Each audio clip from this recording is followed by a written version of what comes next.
Et la science des saints, c'est l'intelligence. Et comme vous comprenez les principes établis par Dieu, c'est-à-dire que lorsque vous acquérez la sagesse de Dieu, cela vous amènera à vous éloigner de toutes sortes de mal. Comme mentionné dans le livre, comme il est mentionné dans le livre de Job, Job 28, qui dit ceci. Puis il dit à l'homme, voici, la crainte du Seigneur, c'est la sagesse. S'éloigner du mal, c'est l'intelligence. Et le roi Salomon confirma la même vérité dans Proverbe 8, verset 13. La crainte de l'Éternel, c'est la haine du mal, l'arrogance et l'orgueil. La voix du mal et la bouche perverse, voilà ce que je hais. Proverbe 3, verset 7 ajoute, ne sois point sage à tes propres yeux, crains l'Éternel et détourne-toi du mal. Cela signifie simplement que la crainte de Dieu fera de vous une personne prudente dans la vie. C'est pourquoi la parole de Dieu dit que l'homme prudent prévoit le mal et l'évite. Proverbe 22, verset 3, qui dit ceci, l'homme prudent voit le mal et se cache, mais les simples avancent et sont punis.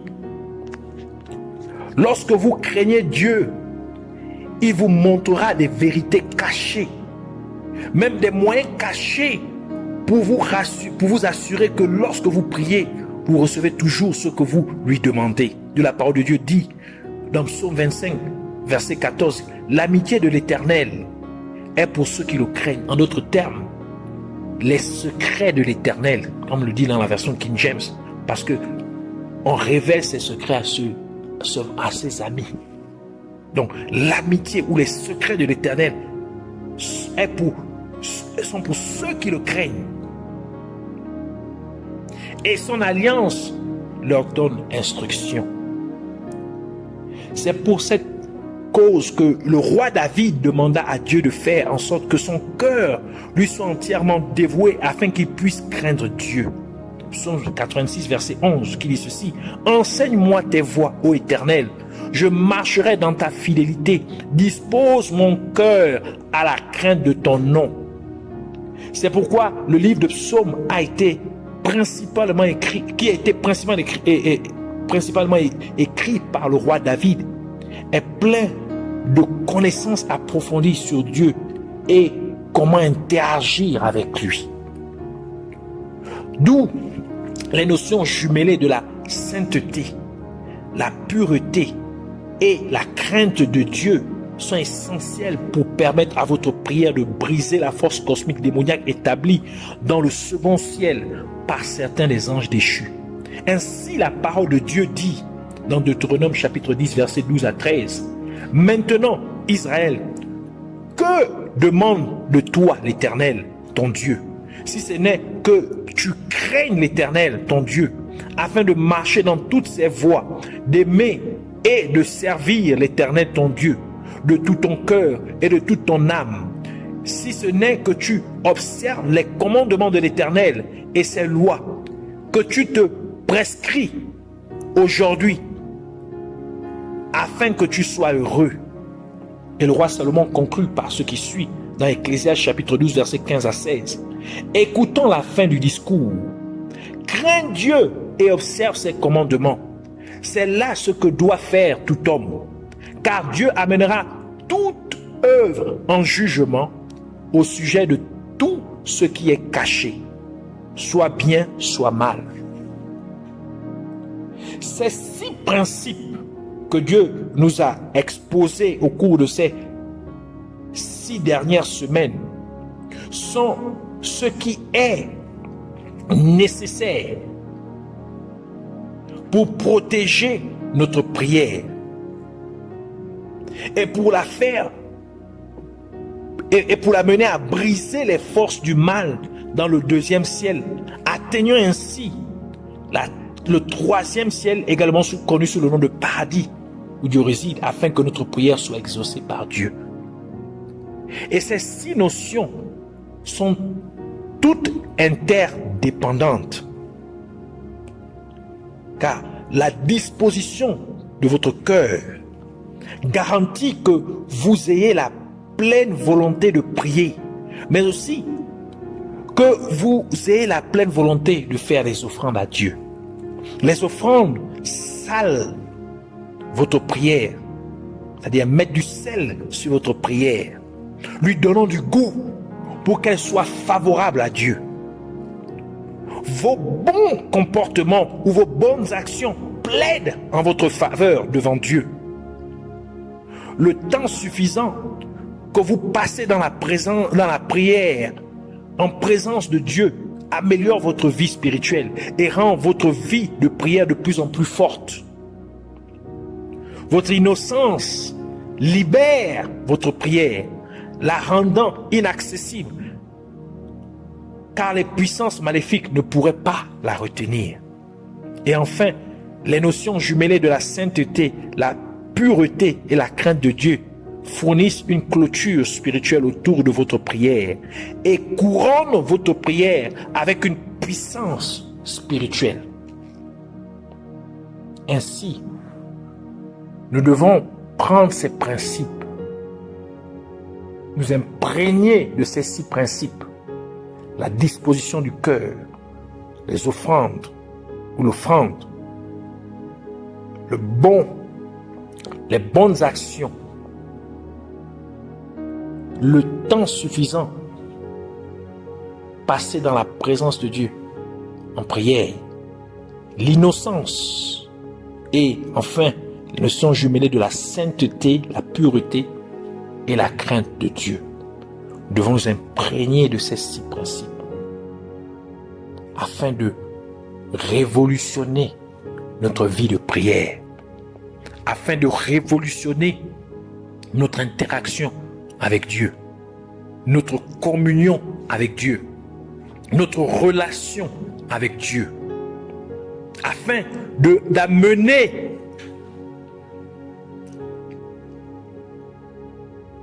l'existence tout entière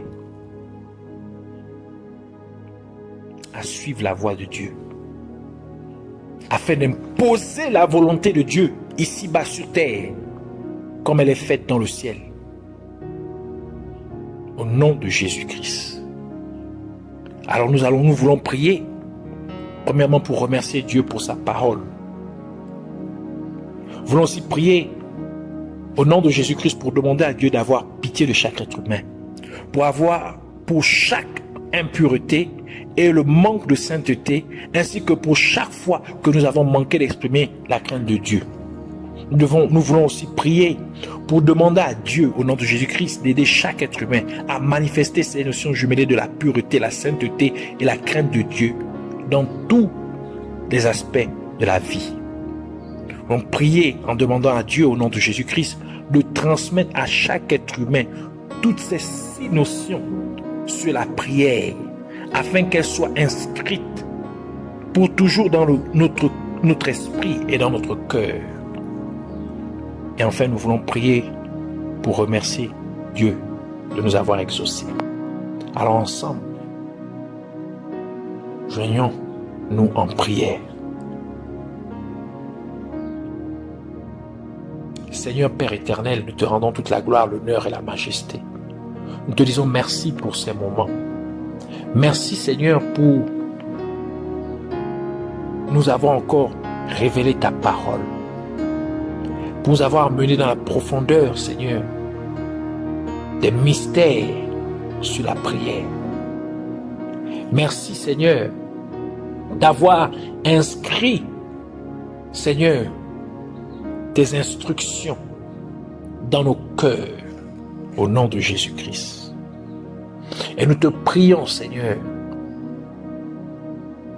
que tu étendes ta main de miséricorde sur chaque être humain, pour chaque impureté, et chaque fois que nous avons manqué de sainteté, et chaque fois que nous avons manqué d'exprimer la crainte à ton égard, pardonne-nous, Seigneur, car tu as dit mon peuple périt faute de connaissance. Oui, Seigneur, nous manquons de connaissance. C'est pourquoi, Seigneur, nous sommes venus à tes pieds pour apprendre. Afin que, Seigneur, nous détournons des mauvaises voies, nous détournons de nos erreurs, nous détournons, Seigneur, de toute méchanceté au nom de Jésus-Christ.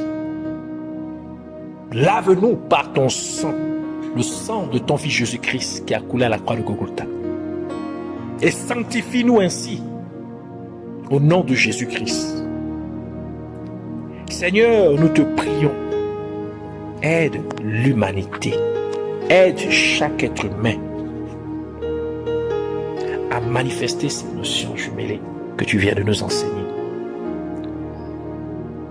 C'est la pureté, la sainteté et la crainte de Dieu. Que nous puissions exprimer cela, manifester cela dans chaque domaine de notre vie. Que tu puisses, Seigneur, nous amener à demeurer, Seigneur, à lever notre vie spirituelle, afin, Seigneur, que nous puissions demeurer dans ta présence, que nous puissions prendre plaisir à être dans ta présence,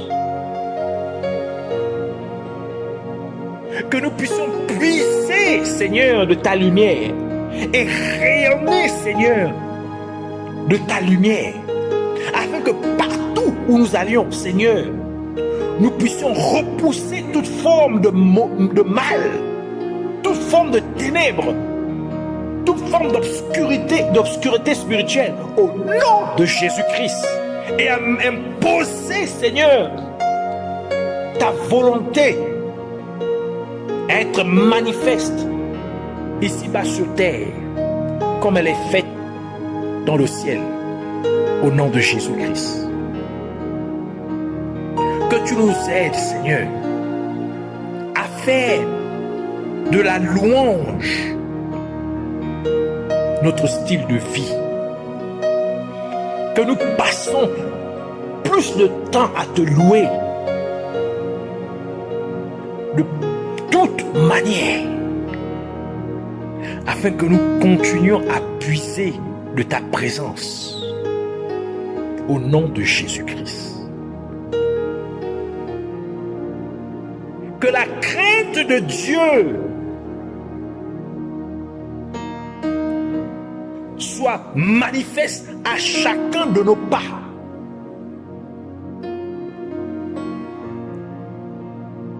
Afin qu'elle puisse nous impartir de ta personne. Que nous soyons imprégnés, Seigneur,